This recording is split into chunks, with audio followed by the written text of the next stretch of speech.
जब किसी भी समाज की सामूहिक चेतना धराशायी हो जाती है तो वही होता है जो लेंसकार्ड में हो रहा है।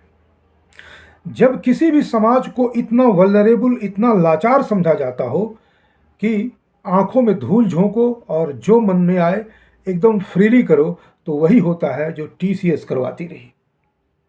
अगर कोई समाज इतना बेशुद्ध और अपने स्वार्थ में इतना अधिक लिप्त हो जाता है कि उससे हर पल अपने स्वार्थ का ही भय रहता हो, तो उसके साथ वही होता है जो हमारी शैक्षणिक संस्थाएं करती हैं।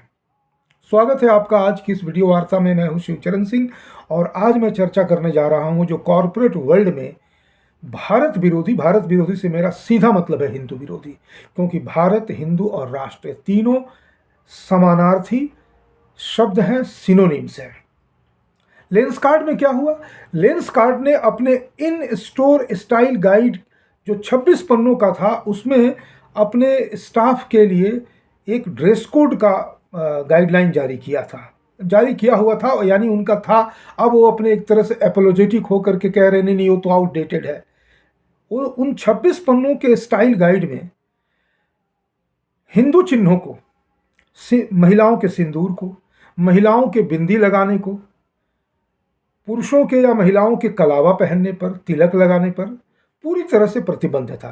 हाँ, सिंदूर को चूंकि वो एक ऐसा एसेंशियल पार्ट माना जाता है कि उसे प्रतिबंधित नहीं कर सकते, तो गाइडलाइन में एकदम बहुत ही क्लियरली, और उसको कहते हैं ना कि विदाउट एनी नॉइज सो लाउडली कह दिया गया था कि भाई तुम सिंदूर उतना ही लगाओ जिससे तुमको पता चले कि तुम विवाहिता हो, दूसरे को बताने की जरूरत नहीं है, यानी वो दिखना नहीं चाहिए। लेकिन ऑन द अदर हैंड हिजाब अलाउड है, उनके द्वारा प्रिस्क्राइब्ड कलर का हिजाब अलाउड है। क्या शो करता है कि लेंस कार्ड उसी जिहाद का हिस्सा है। टीसीएस में जो हुआ हम सभी जानते हैं, मैंने पिछले वीडियो में भी बताया कि वहां पर कैसे एक बहुत बड़े मुस्लिम ग्रुप को टॉप पोजीशंस दे करके उनके माध्यम से कॉरपोरेट जिहाद, लव जिहाद के माध्यम से मजहबीकरण का जो खतरनाक एक खेल खेला जा रहा था, उस पर तो मैंने एक अलग पक्ष भी रखा। उसमें हमारा पक्ष था कि उसमें मैं मुसलमानों को दोषी नहीं मानते हुए हिंदू पक्ष को ही अधिक दोषी मान रहा था। अब रह गई बात शैक्षणिक संस्थाओं की। हम परीक्षा देने जाते हैं, कलावा काट दो। कोई बड़ी कंपनी है, वो कहती है कि आप कलावा पहन करके हमारे यहाँ नहीं आ सकते हैं, और हवाला देती है हाइजीन का, और हम लोग उसको स्वीकार भी कर लेते हैं। हम इतने डिफेंस पर खेलने के आदी हो चुके हैं कि अपने विकेट से निकल करके एकदम आसान बॉल को भी मार नहीं पाते हैं, क्योंकि हमारा समाज आज एक सुप्त अवस्था में है, एक वल्नरेबल पॉइंट पे है, और हमारी सामूहिक चेतना इतनी धाराशायी हो चुकी है कि आज उस सामूहिक चेतना के लोप की अवस्था में जो कुछ ऐसे स्वर हैं जो थोड़ी मुखरता को प्राप्त होते हैं, तो इन्हें बैकफुट पे ला देते हैं। लेंसकार्ट ने एपोलोजाइज किया और कहा कि ये तो हमारा गाइडलाइन पुराना हो गया। टीसीएस ने उन सारे स्टाफ मेंबर्स को अपने यहाँ से निकाल दिया, बहुत लोग तो गिरफ्तार हो गए।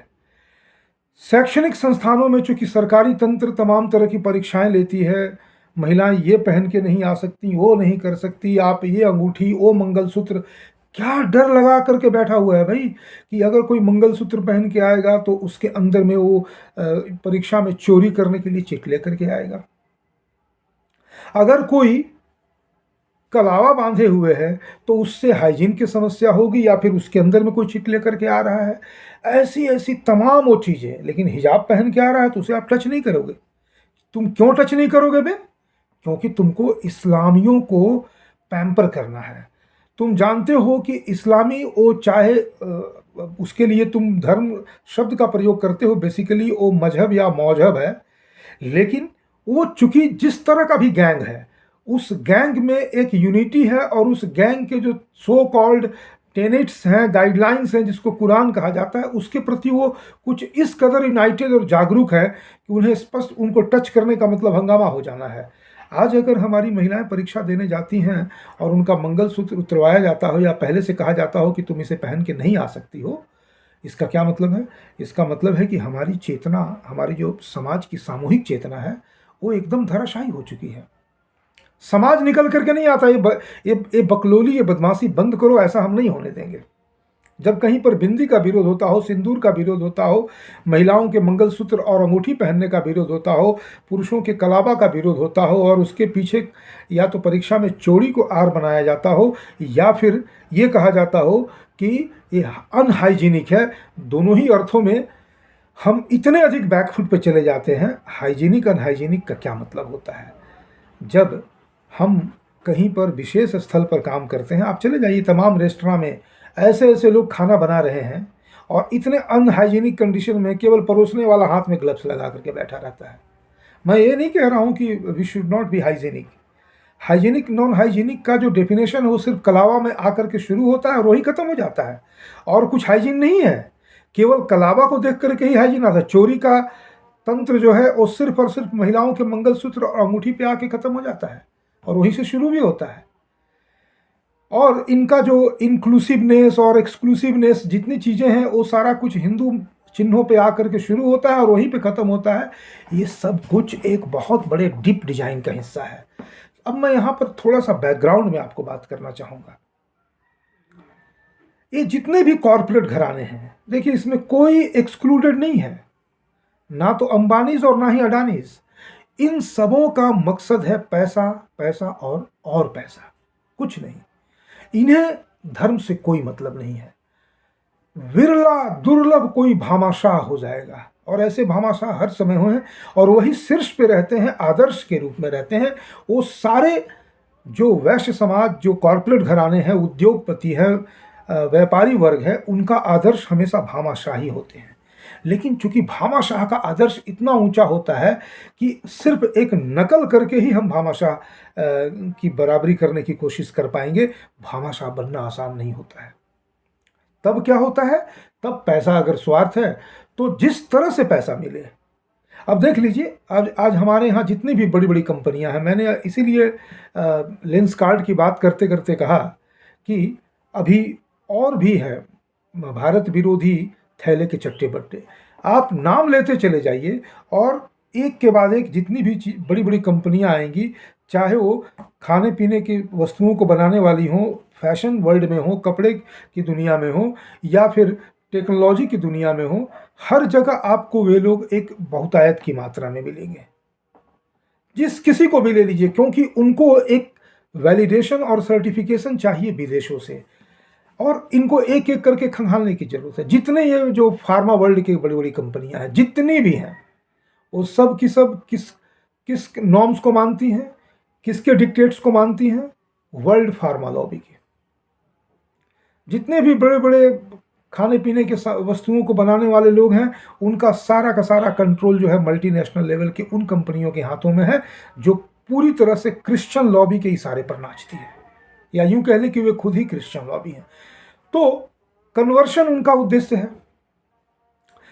बाकी जो मुसलमान वर्ग को खुश करने के लिए अब कारण क्या होता है? जो बड़ी बड़ी कंपनियां हैं, जिनका भी नाम ले लीजिए, वे मिडिल ईस्ट में अपने आउटलेट्स रखती हैं।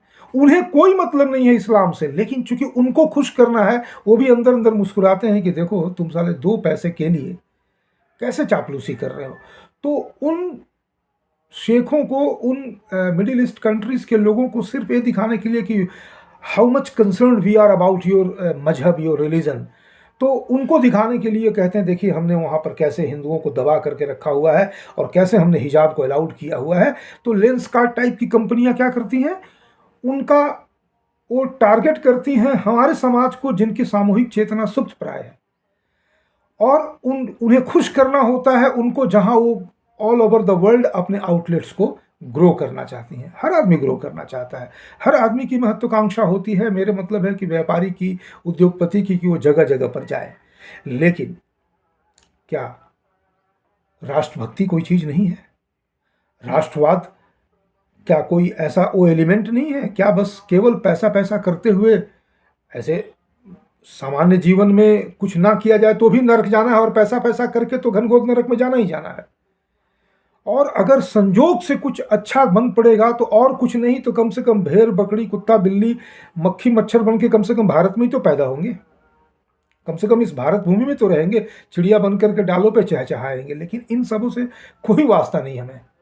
हमें तो बस उड़ना है एक ऐसे आकाश में जिसका क्षितिज जो है वो विदेशी धरती हो, और उनसे वैलिडेशन लेना हो, और उन्हीं के बीच जाकर के मर खप जाना हो। ऐसे में थोड़े कठोर शब्दों का प्रयोग मुझे इसलिए करना पड़ता है कि मैं बहुत सारी चीज़ों पे मैं एक धीरे धीरे करके एक्सप्लेन करने से अच्छा है कि मैं कुछ शब्दों और वाक्यों से अपनी बातों को कह दूं। ऐसे में ये जो लेंसकार्ट ने भी किया, और बाद में जब हंगामा मचा उनके 26 पन्ने वाले उस इन स्टोर स्टाइल गाइड के ऊपर, तो उन्होंने कहा कि ये तो आउटडेटेड है। ये टिल फरवरी 2006 उसका एक सीईओ है पीयूष बंसल, उसने इस तरह की बात कही। और उसने कहा कि हम इसको मतलब अभी, अरे अभी जारी नहीं है तो पहले तो जारी था ना, तो पहले तुमने क्यों जारी किया था? ये कंपनी, चलो ये लड़का जो है, जो पीयूष बंसल जो है, वो अपने फेम में कब आया? जब वो क्या था, एक प्रोग्राम टेलीविजन का शार्क टैंक में वो शार्क टैंक शो करके आया था, उसमें एक शार्क बन के आया था। तब पहली बार ऐसे लेंसकार्ट लोग जानते होंगे उस फील्ड वाले लोग, मैंने तो कम से कम पहली बार उस समय लोगों से सुना कि भाई एक लेंसकार्ट नाम की कंपनी है, उसका ये सीईओ है। तो और फिर वो कंपनी ग्रो करती रही। कैटरीना कैफ को अपना उसने ब्रांड एम्बेसडर बनाया। उसने फिर एक कोई कॉमेडियन है, क्या नाम है, भुवन बाम, उसको उसने अपना मेल ब्रांड एम्बेसडर बनाया। लेकिन इस कंपनी के ये जो लोग चोंचले अपनाते हैं ना, ये 2024 में इस कंपनी में एक कंट्रोवर्सी हुआ था। कंट्रोवर्सी ये था, जिसको ये दो शब्दों से समझ लीजिए, कोको फोफो। कोको यानी कंपनी ओन्ड कंपनी ऑपरेटेड, फोफो यानी फ्रेंचाइजी ओन फ्रेंचाइजी ऑपरेटेड। तो इनके लोगों का जो फोफो वाले थे, फ्रेंचाइजी वाले जो ऑनर्स थे, उनका कहना था कि लेंसकार्ट जो है जहाँ जहाँ पे फ्रेंचाइजी दी है उसी के आसपास में ही उन्होंने अपना कोको यानी company owned company operated outlets भी खोल दिए। और फिर इसमें तमाम तरह के हमारे साथ फिनेंशियल फ्रॉड होते हैं, और फिर वो एफआईआर वगैरह भी हुआ। उस कंट्रोवर्सी को स्वाभाविक है कि जब पैसे हों आपके पास तो आप बहुत कुछ बना बिगाड़ सकते हैं अपना। तो ये सब हुआ। ऐसे में ये जितनी भी कंपनियां हैं, टीसीएस जो है टाटा की कंपनी, टाटा को हम लोग थोड़ा सा बेदाग समझते रहे थे कि देश की in the service of the nation, in the service of the country, ऐसे करके ये किया वो किया, ऐसे किया वैसे किया। लेकिन आखिर तुमको जिस देश ने पनाह दिया, अगर भारत ने पनाह नहीं दिया होता और तुम्हें कहा होता कि तुम निकल जाओ, तो आज कोई पारसी होता ही नहीं। जो राष्ट्रीयनिज्म नाम का कोई चिड़िया किसी भी बागीचे में नहीं मिलता, क्योंकि या तो सारे के सारे लोग मुसलमान हो जाते, या फिर म्यूजियम में रखे जाने योग्य की संख्या में कहीं बचे रहते। भारत ने ना सिर्फ उन्हें पनाह दी, बल्कि उन्हें ग्रो करने का इतना बड़ा अवसर दिया कि उन्होंने बड़ी बड़ी कंपनियां बनाई। उनके लिए एक तरह से कह दें तो एक स्पेशल प्रिविलेज ग्रुप के रूप में उनको रखा गया। और उन्होंने कहा कि भाई वो कहानियां आ गई हमारे सामने कि क्या एक एक लोटा पानी दिया तो उसमें एक सोने का सिक्का दे दिया, तुम हमको पानी दिए तो उस पानी में सोने का सिक्का। कहने का मतलब तुम हमको सिर्फ पनाह दो तो हम तुम्हारे देश में क्या क्या कर देंगे। किया भी, लेकिन अंततः तुम्हारा चेहरा तो बेदाग नहीं रह सका। एक और कंपनी है पारसी कंपनी गोदरेज, उन्होंने भी इन्हीं सब करतूतों से, भारत के वैलिडेशन से और हिंदुओं के विरुद्ध काम करके, विरुद्ध से मेरा मतलब है कन्वर्शन को प्रमोट करने के लिए, उन्होंने भी तमाम तरह की चीज़ें, उनके ऊपर भी एलिगेशंस आते रहे हैं। थोड़ा मैं उसमें खंगाल रहा हूँ कि क्या एग्जैक्ट मामला है उनका, क्योंकि ये मामले जो हैं मेन स्ट्रीम न्यूज में नहीं आते हैं। आप सर्च करेंगे तो पता नहीं चलेगा, लेकिन जब आप गहराई में जब बैठेंगे तो कहीं ना कहीं से बातें निकल के आ जाती हैं, और जानने वाले लोग जानते हैं। बहुत सारी ऐसी कंपनियां हैं। अब देख लीजिए ना, हम स्वदेशी के नाम पर बाबा रामदेव की पतंजलि कंपनी को अपनाते हैं, उनके प्रोडक्ट्स को, तो उनके खिलाफ कितना जबरदस्त आंधी तूफान आ जाता है। तो जहां हम आंख बंद करके जा सकते हैं, उन कंपनियों की ओर हमें जरूर जाना चाहिए। चाहे वो मतलब हाउस होल्ड प्रोडक्ट के लिए हम पतंजलि में जाएं, या फिर आयुर्वेदिक दवाओं के लिए हम डाबर, वैद्यनाथ, या फिर झंडू, ऐसे उसमें भी एक आध हैं वो हलाला हवाला वाले लोग भी हैं। कहने का मतलब है वो क्या उसको कहते हैं, हलाला सर्टिफाइड टाइप के लोग भी हैं। हलाल जिसको कहते हैं, बेसिकली उसको हलाला कहना चाहिए। तो हलाला सर्टिफाइड चीज़ें भी हैं। लेकिन अब देख लीजिए मजबूरी क्या होती है कि बाहर मिडिल ईस्ट के देशों में अगर आपके अपने प्रोडक्ट को बेचना है तो पतंजलि को भी हलाला सर्टिफिकेशन लेना पड़ता है। ये सारी चीज़ें ये शो करती है कि हम इतने बड़े समाज हैं। चीन के बाद दूसरे नंबर के पॉपुलेशन है, जिसमें हिंदुओं की पॉपुलेशन सबसे अधिक है। हिंदुओं की जितनी पॉपुलेशन है उसके अंदर में एक साथ कम से कम नहीं तो 25 देशों को लाकर, छोटे छोटे देशों को खड़ा कर दें तो शायद हमको लगता है 25 या 30 देश इकट्ठे उतनी जनसंख्या के नहीं होंगे जितने हम अकेले हैं। फिर भी हमारी जो वल्नरेबिलिटी है वो इसलिए है कि हमारा समाज, देखिए उस डिफेंस को मैं प्ले नहीं करता हूं कि हमारे ऊपर इतने विदेशी आक्रमण, जितने आक्रमण होते हैं हम उतने मजबूत होते हैं। जो व्यक्ति जितना संघर्ष करता है उसकी मानसिक चेतना उतनी जागरूक होती है। तो हम जागरूक रहे, लेकिन हमने, अब एक उदाहरण मैं आपको और देता हूं यहाँ पर। ये जो अंग्रेज आए थे, इन अंग्रेजों का यहाँ पर पोषण किसने किया था? इन्हीं व्यापारी वर्गों ने। इसीलिए मैं कहता हूं कि आने वाले समय में अगर अंबानी अंडानी के संबंध में कोई अजीबोगरीब घटना सामने आ जाए तो हमें आश्चर्यचकित होने की जरूरत नहीं है।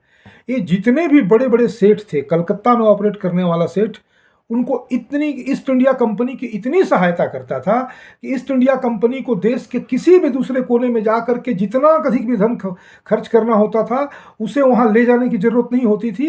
ये एक अपना वो हुंडी उंडी लिख करके दे देते थे, और फिर उनका कुछ मैकेनिज्म था, यानी व्यापारियों का गजब का मैकेनिज्म था।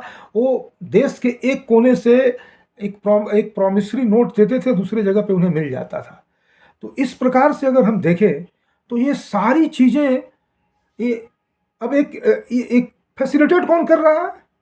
वही यहाँ के व्यापारी वर्ग। भामाशाह का आदर्श तो नहीं रखा कि नहीं ये विदेशी हैं, इन्हें हमें यहाँ पनाह नहीं देनी है, नहीं रखा ये भाव क्या रखा? हमें तो धन कमाना है।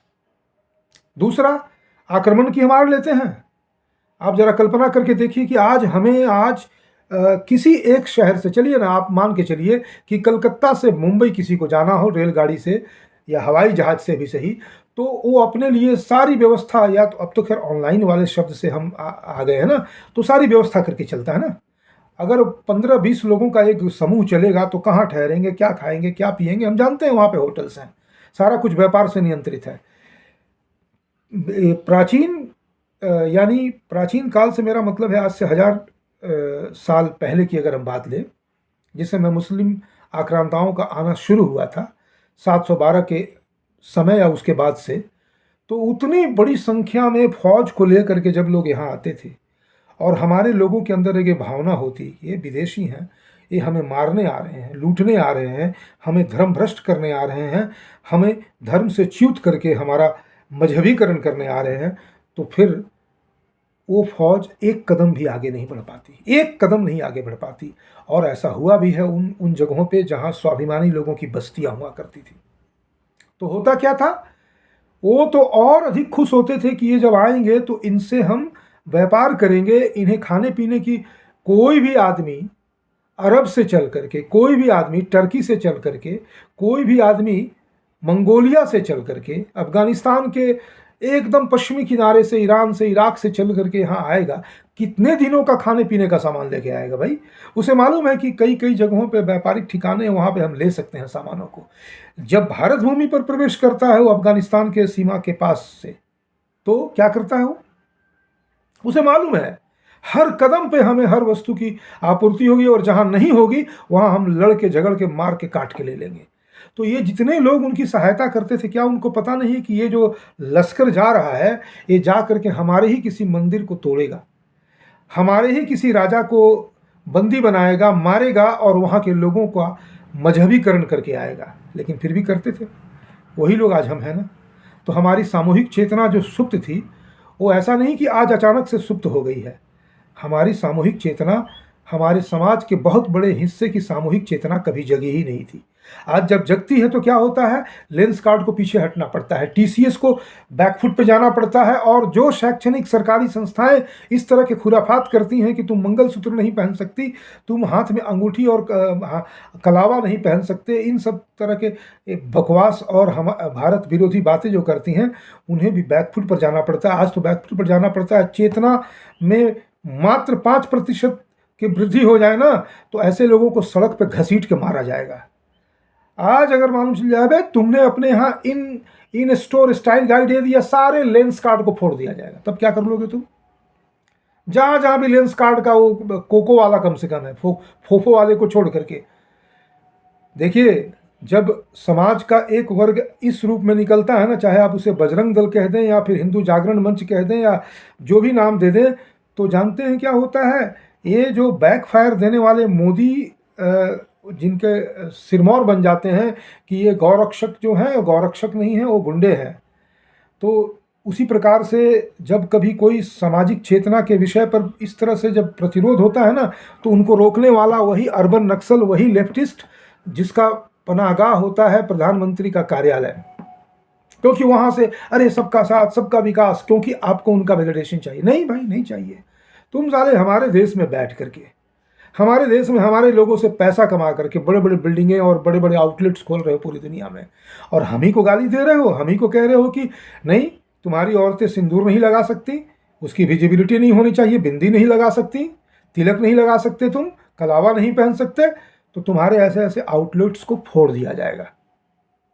होना चाहिए, लेकिन अब क्या करें? यही तो है, सामूहिक चेतना की वृद्धि होने पे ऐसा ही होगा। और कहते हैं ना कि दुनिया झुकती है, झुकाने वाला चाहिए। आज के लिए, अभी के लिए इतना ही। बहुत बहुत धन्यवाद।